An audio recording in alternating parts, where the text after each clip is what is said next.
Vamos a hablar con Agustina Lecouna, ella es investigadora del CONICET, porque se halló un antiguo cocodrilo en la provincia de Río Negro que revela secretos de hace 85 millones de años. Un cocodrilo. Agustina, buen día, ¿cómo estás? Hola, buenos días, ¿qué tal? Sabe que estoy imaginando una imagen así, muy traída de los pelos, ¿no? Convivencia de cocodrilos con grandes dinosaurios. Digo, hemos vivido en un parque jurásico acá en Río Negro. Bueno, sí, en realidad era un parque cretácico, más que jurásico. Está bien, vale la aclaración. Sí, bueno, era un poco diferente al parque jurásico, pero sí, en este lugar, acá donde hemos encontrado estos fósiles, había cocodrilos, había dinosaurios, había otros reptiles, también había serpientes, lagartos, así que sí, era toda una fauna bastante diversa. ¿Y cómo era este cocodrilo que encontraron? ¿De qué características, tamaño?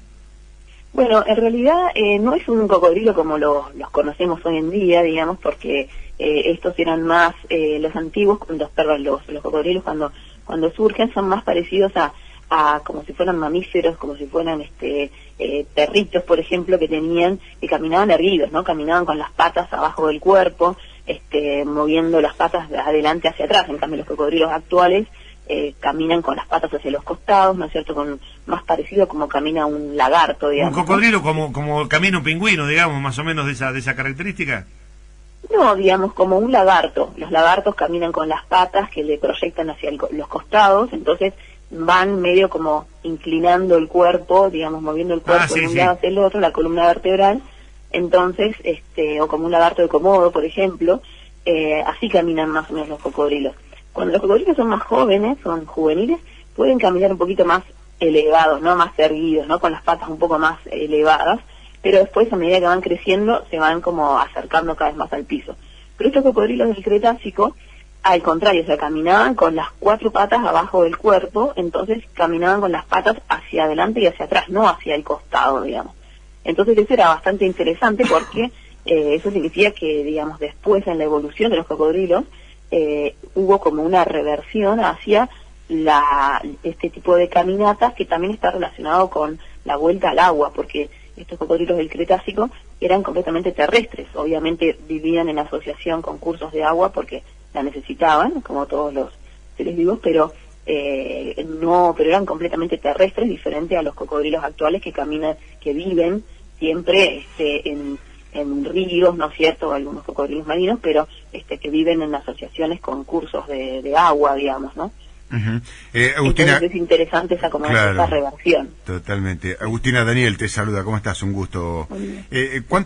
No sé si por ahí y se me pasó a mí, ¿qué longitud tendría este hallazgo? O sea, ¿qué calculan ustedes si es que lo han podido dimensionar, digamos, el tamaño? Sí, perdón, no lo dije eso. No, estos eran cocodrilos más pequeños, más o menos el cráneo medía aproximadamente 15 o 20 centímetros los más grandes, y el tamaño total del cocodrilo sería de aproximadamente 1 metro, 1,20 m, digamos, pero eran chiquitos, digamos. Sí. Por eso yo lo comparo un poco con un perro grande, por ejemplo, ¿no? No las dimensiones de los cocodrilos actuales. Lo imaginaba que era una cosa como todos los hallazgos, es todo como muy grande, aunque por ahí también aparece el otro extremo, ¿no? Lo imaginaba ya de un tamaño realmente considerable. ¿Y la alimentación dijiste que era? ¿Cómo se alimentaba? ¿Que era herbívoro, carnívoro? ¿Qué hacía? ¿Qué comían?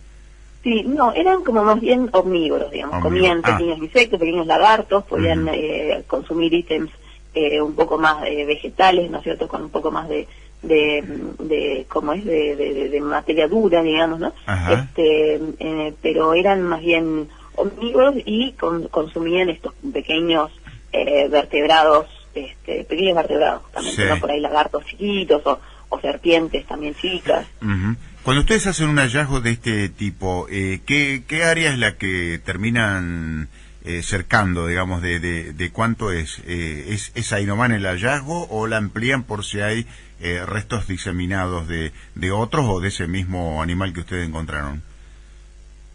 No, en realidad nosotros cuando vamos al campo, o sea, ya sabemos más o menos dónde tienen que estar los afloramientos, donde hay fósiles, y que en eso nos guiamos por el tipo de sedimento. Bueno, sabemos que este sedimento con esta coloración, estas características, tiene fósiles, entonces bueno, vamos prospectando, ¿no es cierto?, caminando por esos afloramientos.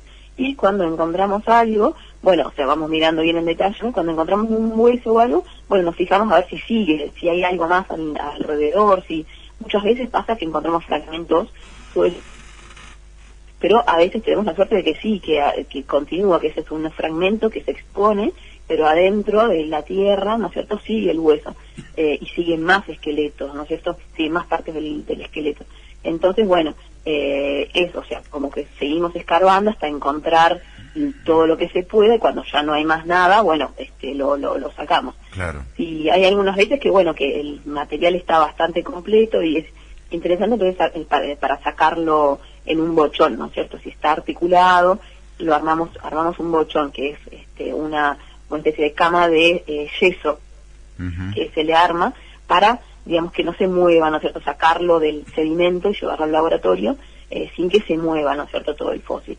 Y ahí después en el laboratorio ahí sí se empieza a preparar. Claro. Cuando los restos son más fragmentarios, que no continúan, bueno, entonces los sacamos así, sin el bochón, obviamente cubriéndolos con papel higiénico, con diferentes cosas para que no se rompa. Los consolidamos también con distintos materiales para hacerlos más resistentes, porque los fósiles parecen duros, pero en realidad son frágiles. Claro, al descubrirlos, digamos, al ponerlo a intemperie, ¿corre el riesgo de que se desintegre, que se rompa en los huesos? No que se desintegre, pero sí está más expuesto a la erosión, digamos. Bien. Entonces, cuando encontramos una parte que ya estaba expuesta, esa parte expuesta es la que está más frágil, justamente. Después, si hay partes que están enterradas, bueno, puede ser que estén un poco más rígidas, más duras, pero siempre los fósiles son bastante frágiles, ¿no es cierto? Entonces, porque son muy duros, pero a la vez son frágiles. Entonces, los consolidamos, les ponemos un material que es que se llama B72, que es un consolidante, que penetra dentro del fósil para unirlo. Es como una especie de pegamento, digamos, que penetra dentro y lo une. Entonces, bueno, una vez que está seco, ya es un poco más resistente, ¿no? Eso no implica que no se pueda llegar a romper, digamos, ¿no? Pero al menos sí está más rígido, más duro. Lo encontramos en General Roca, en Paso Córdoba, en las barras de Paso Córdoba, en el área natural protegida. Específicamente en una formación que se llama Bajo de la Carpa, que es esta formación que porta muchos fósiles, una fauna de vertebrados bastante interesante, que se halla en distintos lugares de la provincia de Río Negro y de Neuquén, ¿cómo es? Y iba a decir algo más respecto a la formación. ¿En dónde y qué hueso encontraron concretamente? Porque también me interesa saber, bueno, a partir de ese hueso, ¿cómo hacen la reconstrucción, no es cierto? Yo sé que vos sos especialista en cocodrilos, ¿no? Que también me llama la atención, también quiero que me cuentes eso. Pero bueno, ¿cómo se hace toda esta reconstrucción? Sí, lo que encontramos inicialmente fueron fragmentos del cráneo, de la parte del cráneo. Entonces ahí lo empezamos a sacar. Y después empezaron a aparecer otras partes del postcráneo, o sea, de la parte digamos, de todo lo que viene de atrás, que serían, encontramos vértebras, encontramos parte de la cintura escapular, parte de la cintura pélvica, pata, y también encontramos, que es bastante interesante, parte del pie y del tobillo, que no se conoce tanto.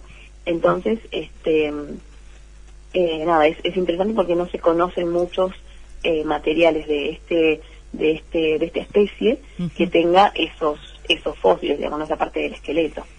En particular, nosotros este material creemos que es de una especie que se llama Notosuchus terrestris, que se halla acá en la provincia de Río Negro y Neuquén, y justamente hay varios materiales, pero la mayoría se conocen por el cráneo. Y del postcráneo hay materiales, pero no son demasiado abundantes.